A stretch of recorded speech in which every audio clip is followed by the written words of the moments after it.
বিএনপির মহাসচিব মিস্টার মির্জা ফখরুল ইসলাম আলমগীরের একটা কথা নিয়ে আজ আমি আলোচনাটা করব।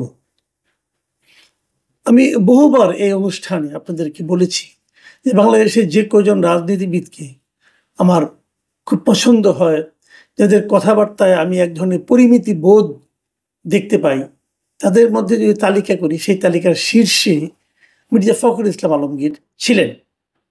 আমি প্রথম হোঁচট খাই যখন উনি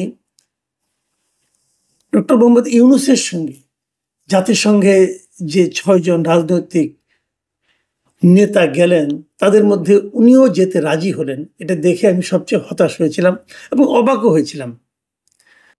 বিএনপি এখানে কেন যাবে, এটা ছিল আমার প্রশ্ন। এবং তারও চেয়ে বড় প্রশ্ন ছিল, যদি বিএনপি যেতেই হয় খোদ মহাসচিব মির্জা ফখরুল ইসলাম আলমগীরকে যেতে হবে কেন? যাই হোক, সেটা অন্য প্রসঙ্গ। ওই প্রসঙ্গের মধ্যে শেষ হয়ে গেছে। নানা আলোচনা হয়েছে, সমালোচনা হয়েছে। কেউ প্রশংসা করেছেন এমন আমি এখনো শুনিনি। সমালোচনায় আমি বেশি শুনেছি এবং খোদ বিএনপি অনেক নেতার সঙ্গে এই নিয়ে আমার কথা হয়েছে। খুব একটা হ্যাপি কাউকে আমি দেখিনি। তারপর উনি গিয়েছেন, নিশ্চয়ই নিজস্ব বিবেচনার উপর নির্ভর করে উনি গিয়েছেন, অথবা এমনও হতে পারে ওনার দলীয় প্রধান ওনাকে যেতে ইনস্ট্রাকশন দিয়েছেন, সেটাও হতে পারে। আমি জানি না আসলে কি ঘটেছে, কিন্তু সাধারণ একজন মানুষ হিসাবে, দেশের একজন নাগরিক হিসাবে আমার একটা পছন্দ হয়নি। এরপর আর কি ঘটলো যে নিয়ে আজকে আলোচনা করতে হবে, সেটা হলো যে ওখানে যাওয়ার পর ওনারা কি করেছেন না করেছেন সব খোঁজ খবর নিতেও চাইনি, দরকারও মনে করি নাই। কিন্তু শনিবার দিন মানে ২৭ তারিখে, গতকালকে আমাদের সময়, গতকালকে তাদের সময় আরও একটু আগে, নিউ ইয়র্কে এনআরবি কানেক্ট ডে নামে একটা অনুষ্ঠান হয়েছে। যারা নাকি বিদেশে আছেন আর কি, নন রেসিডেন্ট যারা আছেন, তাদের নিয়ে একটা অনুষ্ঠান হয়েছে। সেই অনুষ্ঠানে অনেকে বক্তব্য রেখেছেন। সেখানে প্রফেসর ইউনূস ছিলেন সেই অনুষ্ঠানের প্রধান অতিথি। উনি কথা বলেছেন। কেবলমাত্র রেজিস্টার্ড লোকরা ওখানে ঢুকতে পেরেছেন যতটুকু আমি জেনেছি। তার মধ্যে প্রফেসর ইউনূসের সঙ্গে বাংলাদেশ থেকে যে সমস্ত পলিটিশিয়ান গিয়েছেন তারাও সেখানে উপস্থিত ছিলেন। এবং সেখানে মির্জা ফখরুল ইসলাম আলমগীর কি বলেছেন সেই কথাটা নিয়ে আজকে আলোচনা। তিনি সেখানে বলেছেন যে অন্তর্বর্তীকালীন সরকারের যে উপদেষ্টা, প্রধান উপদেষ্টা ডক্টর মোহাম্মদ ইউনূস, তার বিভিন্ন উন্নয়নমূলক কার্যক্রমের উনি ওখানে ভূয়সী প্রশংসা করেছেন। প্রফেসর ইউনূস নানা ধরনের উন্নয়নমূলক কাজকর্ম করেছেন এবং সেগুলোর ব্যাপক প্রশংসা করেছেন মির্জা ফখরুল ইসলাম আলমগীর। আচ্ছা, ডক্টর ইউনূস গত ১ বছরে কি কি উন্নয়নমূলক কাজ করেছেন বলেন তো ভাই আপনি একটু। আমি একটু স্মরণ করার চেষ্টা করলাম উনি কি কি উন্নয়নমূলক কাজ করেছেন। উনি খুব গুরুত্বপূর্ণ কাজ কি করেছেন? গুরুত্বপূর্ণ কাজের মধ্যে হতে পারে যে ওনার গ্রামীণের জন্য আগাম কিছু কর অব্যাহতি নিয়েছেন। তারপরে গ্রামীণের জন্য উনি একটা ইউনিভার্সিটি নিয়েছেন, মেডিকেল কলেজ নিয়েছেন নাকি এগুলি আরও করেছেন। গ্রামীণের জন্য আদব ব্যবসার লাইসেন্স নিয়েছেন। ওনার মামলাগুলিকে প্রত্যাহার করে নিয়েছেন। আওয়ামী লীগকে নিষিদ্ধ করে, আওয়ামী লীগের রাজনৈতিক কর্মকাণ্ড নিষিদ্ধ করেছেন। তারপরে আরও উন্নয়ন কী করলেন? আর উন্নয়ন করেছেন, পোর্টটাকে লিজ দেওয়ার ব্যবস্থা করেছেন বিদেশি একটা সংস্থার কাছে উইদাউট এনি টেন্ডার, কোনো আন্তর্জাতিক প্রতিযোগিতা ছাড়াই ওনার পছন্দ অনুযায়ী একটা প্রতিষ্ঠানকে লিজ দেওয়ার চেষ্টা করেছেন। উন্নয়ন আরও করেছেন, ইলন মাস্কের প্রতিষ্ঠানকে এখানে এনে তার ইন্টারনেটের ব্যবস্থা করেছেন, যেটা নাকি বাংলাদেশের অধিকাংশ গ্রাহকের মধ্যে হতাশা তৈরি করেছে। যাই হোক, সেটাও একটা উন্নয়ন ধরে নিচ্ছি। আর কি উন্নয়ন করেছেন উনি? সংস্কার নামে একটা ভজগটো পাকিয়েছেন। উন্নয়নটা কোথায়? দেশের বেকারত্ব বেড়েছে। এইগুলোর ডক্টর ইউনূসের এই সমস্ত কর্মকাণ্ডের ভূয়সী প্রশংসা করেছেন আমাদের মির্জা ফখরুল সাহেব। এবং তিনি আরও বলেছেন, আমি তার কথা একটু আপনাদেরকে পড়ে শোনাই। তিনি বলেছেন, গণতান্ত্রিক, সমৃদ্ধ এবং দুর্নীতিমুক্ত দেশ গঠন করার যে স্বপ্ন ছিল শহীদ প্রেসিডেন্ট জিয়াউর রহমানের, তার সমস্ত কথাগুলো প্রফেসর ইউনূসের কথায় বের হয়ে আসছিল। এটা উনি বলেছেন।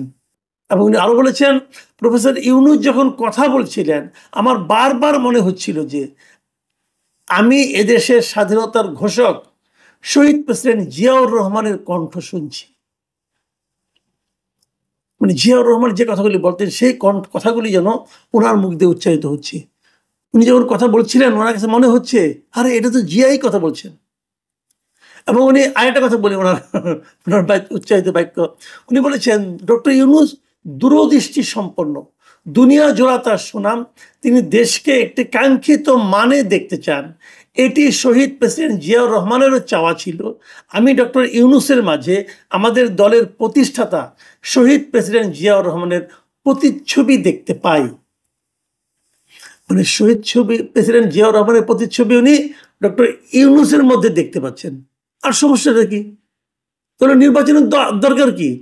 বিএনপির তখন উচিত হবে ডক্টর ইউনূসকে প্রধানমন্ত্রী করার জন্য আন্দোলন করা, অথবা তারা যে সামনে নির্বাচনটা করবেন সেই নির্বাচনে ডক্টর ইউনূসই তো বিএনপির প্রধানমন্ত্রী ক্যান্ডিডেট হতে পারেন।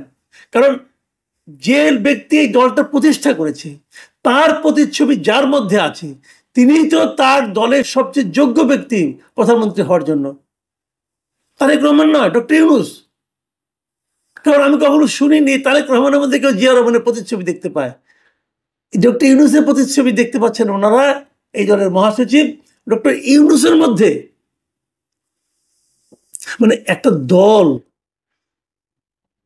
মানে আমি কি বলবো, উনি একজন রাজনৈতিক ব্যক্তিত্ব, ওনার মধ্যে উনি বিএনপির রাজনীতি করেন না, ওনার মধ্যে এরকম রাজনৈতিক দেউলিয়াত্ব কি করে ভর করলো আমি বুঝতেই পারি না। আর উনি যদি সেই রাজনৈতিক দলের মহাসচিব হন তাহলে সেই দলের মধ্যে কি অবস্থা হলো, এ দলের সাধারণ মানুষের মধ্যে রিয়াকশনটা কি জানেন? আমি আজকে বেশ কয়েকটা ফোন পেয়েছি, অনেকে আমাকে মেসেজ করেছেন হোয়াটসঅ্যাপে এবং আমার মেসেঞ্জারে। তাদের এই রিয়াকশনগুলো শুনেই কিন্তু আজকে আমি এই অনুষ্ঠানটা আসলে করতে বসেছি। মির্জা ফখরুল দেউলিয়া হয়ে যাচ্ছেন দলকে নিয়ে নাকি একা একা? দেখুন, এখানে প্রচুর কমেন্ট পড়েছে এবং যে সমস্ত কমেন্ট আমি এখানে দেখেছি তার সঙ্গে যদি আমাকে যারা বিভিন্ন সময় ফোন করেছেন তাদের যে কমেন্টগুলো, আমি সব মিলিয়ে কিছু কমন কমেন্ট আপনাদেরকে আমি জানাতে চাই। যেমন কেউ লিখেছেন, দেখেন, ক্ষমতার লোভ মানুষকে কোথায় পৌঁছে দেয় তার প্রমাণ এই বক্তব্য, এটি দেউলিয়াত্বের বহিঃপ্রকাশ ছাড়া কিছু নয়। আবার লিখেছেন, তাহলে নির্বাচনের দরকার নাই, ইউনূসই থাকুক। আরেকজন লিখেছেন, দালালি বা চামচামির একটা লেভেল থাকে, ফখরুল সাহেব কোন লেভেলে পৌঁছেছেন, আমি সত্যিই খুব মর্মাহত। আরেকটা মন্তব্য, মির্জা ফখরুলের এই কথায় তৃণমূল বিএনপিতে হতাশার ছাপ পড়েছে এবং জিয়াউর রহমানকে ছোট করা হয়েছে বলে আমি মনে করি। আরেকজন লিখেছেন, মির্জা ফখরুলের এই বক্তব্যের মাধ্যমে তিনি মহাসচিবের পদের মর্যাদা হারিয়েছেন। আরেকজন লিখেছেন যে মির্জা ফখরুল ইসলাম আলমগীর সাহেবকে আমি একজন জেন্টেলম্যান লোক ভাবতাম, কিন্তু ওনার মুখ থেকে এইসব কথা শুনে মনে হয় বয়স বাড়ার সাথে সাথে ওনার সেন্সলেস হয়ে যাচ্ছেন।